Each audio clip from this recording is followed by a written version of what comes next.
আসসালামু আলাইকুম।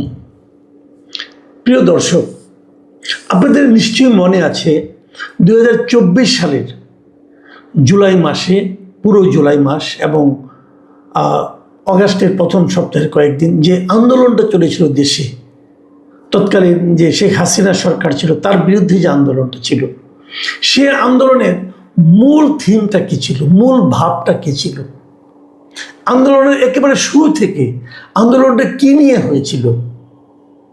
অনেকে বলবেন যে কোটা বিরোধী আন্দোলন ছিল, মানে সমাজে যে একটা কোটা ছিল সেই কোটার বিরুদ্ধে আন্দোলন ছিল, সমাজে যে একটা বৈষম্য ছিল সেই বৈষম্যের বিরুদ্ধে আন্দোলন ছিল। আচ্ছা, বৈষম্যটা কোথায় ছিল বলেন তো? মনে আছে আপনাদের? আমি মনে করিয়ে দিচ্ছি।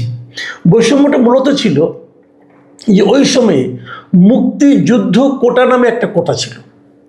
বিষয়টা এরকম যে মুক্তিযুদ্ধ যারা করেছে 71 সালে, সেই মুক্তিযোদ্ধাদের সন্তানদের জন্য একটা কোটা ছিল, মুক্তিযোদ্ধাদের জন্য একটা কোটা ছিল, মুক্তিযুদ্ধের সন্তানের সন্তান যারা তাদের জন্য কোটা ছিল।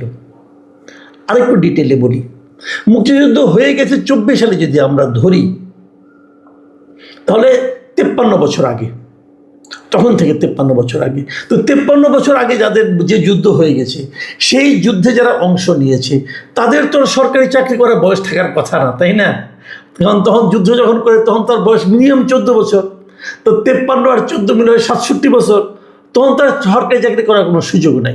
কিন্তু এর আগে যখন সরকারি চাকরিতে যোগদান করার সুযোগ ছিল, তখন কিন্তু মুক্তিযোদ্ধাদের জন্য চাকরিতে ঢোকার একটা কোটা ছিল এবং সেখানে তারা একটা বয়সতার জন্য বেশি ছিল, যে বেশি বয়স পর্যন্ত তারা চাকরির জন্য অ্যাপ্লাই করতে পারতেন।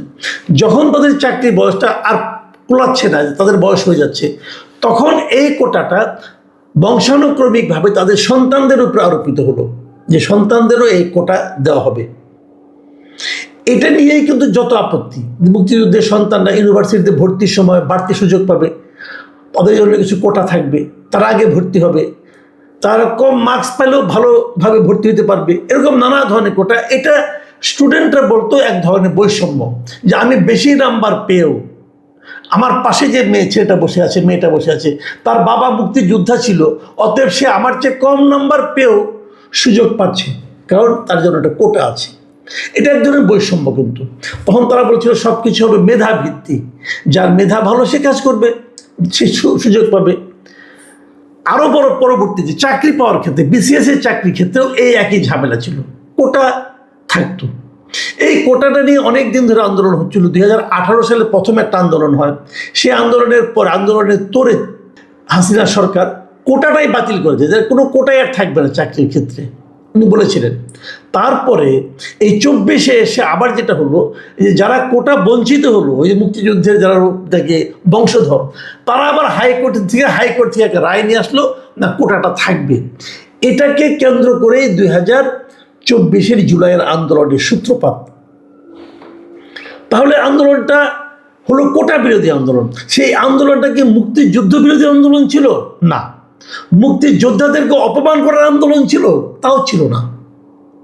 আন্দোলনটা ছিল যে ওই ইস্যুটাকে কেন্দ্র করে আপনি কোটা চালু করতে পারবেন না, যার যেটা যোগ্য, যে যার যোগ্য, সেই যোগ্যতা অনুযায়ী সে তার চাকরি পাবে, অথবা কাজ পাবে, অথবা ভর্তি হতে পারবে, যেখানেই যাক সেটা হলো তার যোগ্যতা অনুযায়ী, যার যে যোগ্যতা এবং যে কাজের জন্য যে যোগ্যতার দরকার, সেই প্রতিযোগিতায় তারা যে টিকবে সেই হবে। কার বাবা কি, কার বাবা হুজুর, কার বাবা হাজি, কার বাবা পাজি, কার বাবা মুক্তিযোদ্ধা, কার বাবা রাজাকার, এগুলো কোনোটাই বিবেচনায় আনা হবে না। যাকে চাকরি দেব, যে কাজ পাবে, যে প্রতিযোগিতায় অংশ নেবে, তাদের মধ্যে যাদের মেধা, যাদের যোগ্যতা আছে তারাই পাবে। ব্যাপারটা ক্লিয়ার, সিম্পল। আমরা কোটা বিরোধী আন্দোলন করলাম, আমরা বৈষম্য বিরোধী আন্দোলন করলাম। এই আন্দোলনের মাধ্যমে একটা সরকারের পতন ঘটলো, নতুন একটা সরকার আসলো, এখন একটা গণতান্ত্রিকভাবে নির্বাচিত একটা সরকার আছে। এখন কি আমরা কোটা চাই? চাই না। এখানে কিন্তু আগে যেমন কোটা বিরোধী আন্দোলন মানে মুক্তিযুদ্ধ বিরোধী আন্দোলন নয়, কোটার প্রতিবাদ করা মানে মুক্তিযোদ্ধাদেরকে অপমান করা নয়, এখনও তেমনি একই কথা আমি বলতে চাই। এখন আবার কোটা দেওয়া শুরু হয়েছে। দেখুন আজকে আমি কথাগুলি এত যে ভূমিকাগুলি দিলাম কেন, সেটা আপনারা একটু ব্যাখ্যাটা বোঝার চেষ্টা করেন। আজকে আমরা কি দেখলাম, আজকে একটা অনুষ্ঠান হয়েছে, বাংলাদেশ পর্যটন কমিশন, তারা একটা পর্যটন কর্পোরেশন, তারা একটা অনুষ্ঠানের আয়োজন করেছে। সেটা কি জুলাই গণ অভ্যুত্থান দিবস উপলক্ষে জুলাই শহীদ পরিবার ও জুলাই যোদ্ধাদের সম্মাননা প্রদান এবং আলোচনা অনুষ্ঠান হয়েছে। সেখানে আমাদের বেসামরিক বিমান পরিবহন ও পর্যটন মন্ত্রী আফরোজা খানম গিয়েছিলেন এবং সেই সঙ্গে এর যে প্রতিমন্ত্রী মিস্টার মিল্লাত সাহেব তিনিও গিয়েছিলেন, এম রশিদুজ্জামান মিল্লাত, এরা দুজনই সেখানে উপস্থিত ছিলেন। সেখানে উপস্থিত থেকে তারা দুটো ঘোষণা দিয়েছেন। ঘোষণা দুটো কি, জুলাই যোদ্ধা ও শহীদ পরিবারের জন্য বিমান ভাড়ায় 50% ছাড় দেওয়া হবে। মানে যারা জুলাই যোদ্ধা ছিলেন এবং জুলাইয়ের আন্দোলনে যারা মারা গেছেন, সেই মৃত ব্যক্তি, সেই শহীদের পরিবারের যারা সদস্য, এরা সবাই বিমান ভাড়ায় 50% ছাড় পাবেন। এটা দেশেও পাবেন, বিদেশেও পাবেন। মানে যদি বাংলাদেশ বিমানে তারা চলাচল করেন, দেশে যান অথবা বিদেশে যান, তাহলে 50% তাদেরকে ছাড় দেওয়া হবে। কেবল তাই না, যে 36শে জুলাই বলে ওইটাকে মাথায় রেখে পর্যটন কর্পোরেশনের মালিকানায় যত হোটেল আছে, ওনারা যদি সেই সমস্ত হোটেলে কখনো যান, আজীবন তারা সেখানে 36% কমিশন পাবেন। এই দুটো কথা তারা ঘোষণা দিয়ে আসছে। আমার কাছে মনে হলো এটা তো জুলাই আন্দোলনের যে মূল চেতনা, সেই চেতনার সঙ্গে তো গাদ্দারি করা হলো। এটা আপনারা যে কাজটা করলেন সেটা হলো যে জুলাই শহীদদেরকে দিচ্ছি, জুলাই যোদ্ধাদের দিচ্ছি, এটা নিয়ে তো কেউ কোনো প্রতিবাদ করবে না, অতএব আমরা এটা দিলাম, আমরা মহান হলাম, আমরা দেখালাম আমরা অনেক কিছু করলাম। আমি মিল্লাত সাহেবকে জিজ্ঞাসা করতে চাই, আমি আফরোজা খানমকে জিজ্ঞাসা করতে চাই, এটা করার একটু আপনাকে কে দিল? এই যে আপনি 50% ছাড় দিলেন, আপনার টাকা। এই যে আপনি 36% কমিশন দিবেন, এটা আপনার টাকা, এটা জনগণের টাকা। জনগণের টাকা ছাড় দেওয়ার আপনার এখতিয়ার কে দিল? এবং তারও যে বড় কথা, আপনি এখানে দিবেন কেন? এটা দেওয়ার মাধ্যমে আপনি আবার সেই কোটা ব্যবস্থা চালু করলেন। যদি মুক্তিযোদ্ধাদের জন্য, মুক্তিযোদ্ধাদের পরিবারের জন্য কোটা দেওয়াটা অনিয়ম হয়ে থাকে, ভুল হয়ে থাকে, প্রতিবাদযোগ্য হয়ে থাকে, তাহলে এখানে কোটা দেওয়াটা কোন বিবেচনায় গ্রহণযোগ্য? আপনারা আমাকে বোঝান ভাই। আমি জুলাই যোদ্ধাদেরকে কিন্তু অবমূল্যায়ন করছি না। জুলাই যোদ্ধা হিসাবে, জুলাইয়ের শহীদ হিসাবে যার যা প্রাপ্য আপনারা দেন, কোনো আপত্তি নাই। কিন্তু কোটা কেন?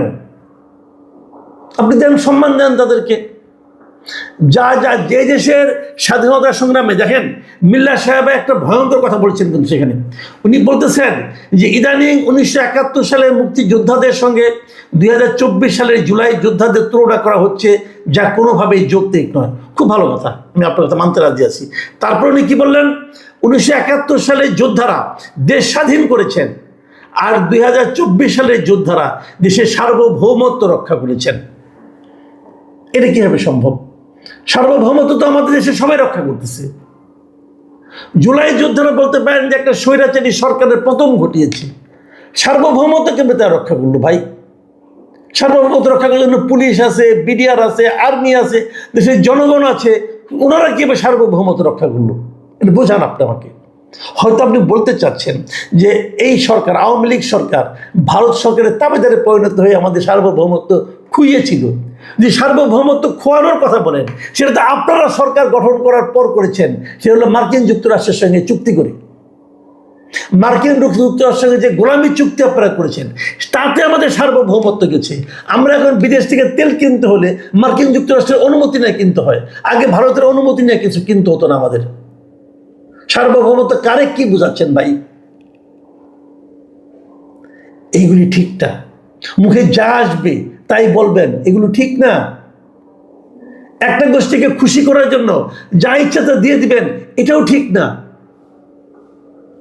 এদেশের সংবিধানে বলা হয়েছে এদেশের প্রত্যেকটা নাগরিক প্রত্যেকটা ক্ষেত্রে সমান অধিকার পাবে। যেখানে অধিকারের ক্ষেত্রে আপনি কম বেশি করবেন, সেখানেই কিন্তু আপনি বৈষম্য তৈরি করলেন। এই আন্দোলন ছিল বৈষম্য বিরোধী আন্দোলন। বৈষম্যের বিরুদ্ধে আন্দোলন করতে হবে কেন? বৈষম্য থাকবে না, এটাই নিয়ম। আপনারা নিয়ম লঙ্ঘন করছেন। আপনারা মন্ত্রী থাকার যোগ্য না, কারণ মন্ত্রী হয়ে আপনার নিয়ম লঙ্ঘন করছেন, আপনি সংবিধান লঙ্ঘন করছেন। আপনি কোন বিবেচনায় একটা বিশেষ গোষ্ঠীকে, কিছু লোককে বিশেষ সুবিধা দেবেন? এখন এটা বললে আপনি বলবেন যে আমি জুলাইদের অবমাননা করছি। নো। তাহলে আপনাকে মুক্তিযোদ্ধাদের পরিবার যারা ছিল, যারা শহীদ পরিবার ছিল, মুক্তিযোদ্ধারা শহীদ হয়েছিল, তাদের পরিবারকেও দিবেন এটা? যে কথাটা নাকি বলছেন মিল্লা সাহেব, এই দুটাকে এক করা যাবে না, তা আপনারা তো এক করতেছেন না। আপনারা তো মুক্তিযুদ্ধের যে জুলাই যোদ্ধাকে উপরে উঠাচ্ছেন। আপনি তো এখানেও বৈষম্য করছেন, আপনি তো এখানেও বৈষম্য করছেন ভাই। আপনি মুক্তিযোদ্ধাদের চেয়ে জুলাই যোদ্ধাদের উপরে উঠাই দিচ্ছেন, কিভাবে সম্ভব? মুক্তিযুদ্ধের সঙ্গে তুলনীয় ঘটনা এই দেশে একটাও ঘটে নাই। মুক্তিযুদ্ধে আপনার দলের যারা যিনি প্রতিষ্ঠাতা, তিনি মুক্তিযুদ্ধে নাও, আপনি জুলাই যুদ্ধে নাও। খুবই হতাশাব্যঞ্জক। এবং আমি মনে করি এই লোকগুলোর মাথার মধ্যে কিছু আছে কিনা আমার সন্দেহ আছে। এবং তারা একটা বিতর্ক তৈরি করতেছে, নতুন করে একটা বিতর্কের জন্ম দিচ্ছেন এরা। এই লোকগুলো জাস্ট একটা পরিবেশে গিয়েছেন, ওখানে যে তাদেরকে তাৎক্ষণিকভাবে খুশি করার জন্য যা ইচ্ছা তা বলে দিয়ে আসছেন। আবার আপনারা বৈষম্যের জন্ম দিচ্ছেন। এই দেখেন, আমি নিজে মনে করি আমি কোনো কোটায় বিশ্বাস করি না। আমি মনে করি কোটা কিসের? যে যে ক্ষেত্রে যাবে সেই ক্ষেত্রে যে যোগ্যতম ব্যক্তি সেই সুযোগটা পাবে, কারণ অযোগ্যদের হাতে দায়িত্ব দেওয়ার কারণে দেশে আজকে এই অবস্থা।